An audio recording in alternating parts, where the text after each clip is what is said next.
How you doing? Very good indeed. First things first, Kell underwent surgery yesterday for his eye socket fracture. How did it go? How's he doing? I don't know if he did it yesterday. I think he might have gone in for a consultation. I think it's sometime this week he's got to have it done. He had to wait for the swelling to go down. When he went in, I think they advised him to wait a few days, and that's what he's waiting for, his next appointment. Okay, well, let me ask you the question still then. Following the defeat, how's Kell been? How have you spoken to him? How's he feeling? Obviously very, very disappointed. He was in my opinion, he was in the fight. Golovkin was beginning to tire. And, he gave Golovkin more than anybody had given. Unfortunately, the injury prevented him from going any further. Did you know he had the injury, Dom, before he was holding the towel? The second round, he was complaining that he was getting double vision in his right eye. I had a feel on his cheekbone. It felt slightly indented. But, boxing's boxing, you carry on. But, as he got into the fifth round, I could see he was avoiding a lot of shots, but he wasn't throwing anything back. And obviously that was down to him not being able to clearly see, what he was supposed to be hitting. And at that point, you can't carry on in a fight with a guy like Golovkin where one punch can finish it. And of course, we've seen the judges' cards. Kell was ahead at that time. One of the judges was ahead, but anything can happen in fights. It's sickening that he was in front at that point. But there's been plenty of fights where fighters have been in front for 11 rounds and got beaten in the 12th round. So I'm not taking anything from that. My argument is that Kell Brook stepped up 2 weights. He put all these other middleweights to shame. Wouldn't take the fight, and now they've all come crawling out of the woodwork.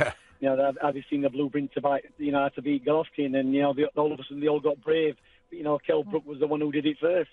Yeah, and we have to face facts, that Kell wasn't fighting an ordinary fighter there. For once the hype is right, he probably is the best pound-for-pound fighter in the world, Golovkin. He's an amazingly difficult person to beat. After the fight, there was some controversy, and when Chris Eubank Jr. Decided he was going to wade in about your decision to ask the referee to stop the fight, Dominic. I'll read, this is a quote from the interview he did with me yesterday morning. He said, in boxing, you fight till the end. You fight until you cannot fight anymore.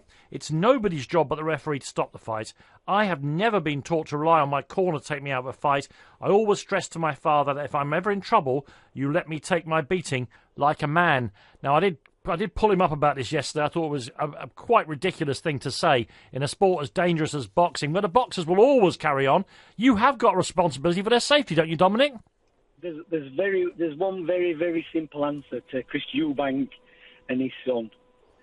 When Chris Eubank Jr. boxed Billy J. Saunders, the first 5 rounds were a non-event.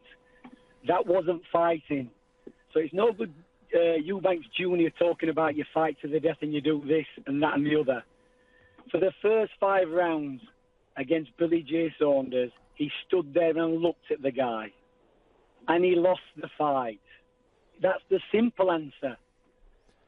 And because, Dominic, we all know, those of us who love the game, boxing is dangerous. There is damage that happens to people, but you have to try and minimise it for the sake of the human being who is also, that happens to be a boxer, yeah?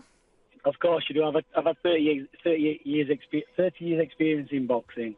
I've been in hundreds of fights, hundreds of title fights. I've got plenty of knowledge. I've seen, the worst-case scenarios. And it's just ironic that Chris Eubank and his father were both in fights where, fighters were critically injured. That's why I was so surprised by their attitude. Yeah, that happens, and it just shows their ignorance at the end of the day. That's all it is. Let's assume, you can help me here. Is the prognosis that Kell will make a full recovery from this eye fracture that he suffered? Yeah, I think, at the point where the damage occurred, because he didn't sustain any more damage on it, he's got, more or less a 100% recovery rate. I was speaking to Paul Malignaggi after the fight.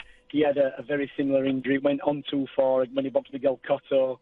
I remember that fight. It was a terrific fight, but his face was badly broken on one side, and he said it took a year and several operations to get him back on track. Hopefully we've prevented that situation with Kell Brook. He's only 30 years old. He's a big talent, and there's some big fights in front of him.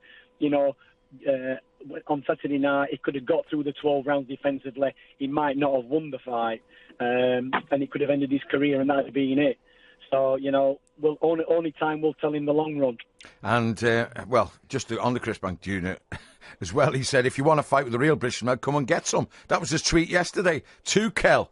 Will that ever happen? Yeah, but I've just answered that question. He had the chance when he fought Billy J. Saunders to make a statement and make a fight. That was his career-defining fight at that moment. And for me, he's froze. His dad got involved, gave him the wrong advice. What he should have done is he should have listened to his long-time trainer Ronnie Davis, who's got a lot of knowledge and experience. And maybe if he'd have listened to the guy who had all the knowledge, he'd have won that fight. But he didn't. He chose to listen to his father, who full credit to Chris Eubank Sr., terrific fighter. And that's about it.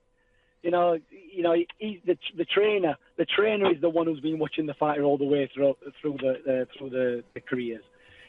Fighters will always fight to the death. That is a fact. And sometimes, that is also their undoing. And it's down to the trainer with responsibility to realise, sometimes you've got to live to fight another day. Absolutely right, Dominic. And let's assume that Kell makes a full recovery and does fight another day. We heard a lot about the scientific preparation at the weight he was in at the weekend. What do you think would be his ideal weight division? Where should he be fighting next? I think an ideal weight would be a light middleweight. But if I believe that if the big fights could be made at welterweight with the likes of Danny Garcia, Keith Thurman, it's got to be a big fight now. Kell was involved, in the biggest fight for a while against Golovkin. He was, the most feared man on the planet, the undisputed middleweight champion of the world. Eddie Hearn did a fantastic job bringing that fight to Britain. He packed out the O2 Arena. It was a massive pay-per-view event. And, for Kell to have to go back down to welterweight, he is the champion. He's the champion at IBF champion. Yeah. But to go down to face his mandatory Errol Spence, for me, is not worth the time and effort. For me, it's not a big fight. It's not a bigger fight than Danny Garcia. Realistically, Kell needs to be fighting the likes of Danny Garcia, WBC champion, or Keith Thurman. Failing that, Alvarez, who's a champion, and also maybe Amir Khan. It's got to be a big marquee fight. It can no longer go back down to the level of just ticking over and fighting the mandatories. I don't think he'd have a problem with Errol Spence. It probably lasts about 5 or 6 rounds with Kell.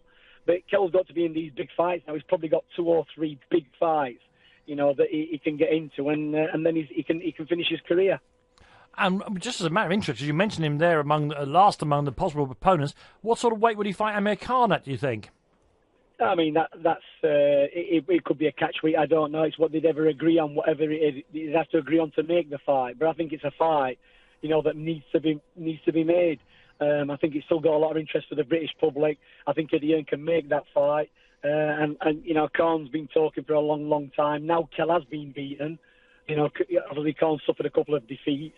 It would be the perfect fight. I think it'd be a massive fight in England, that fight. Yeah, definitely. Listen, Dominic, I'm not a doctor, but I want to say well done on your work on Saturday night.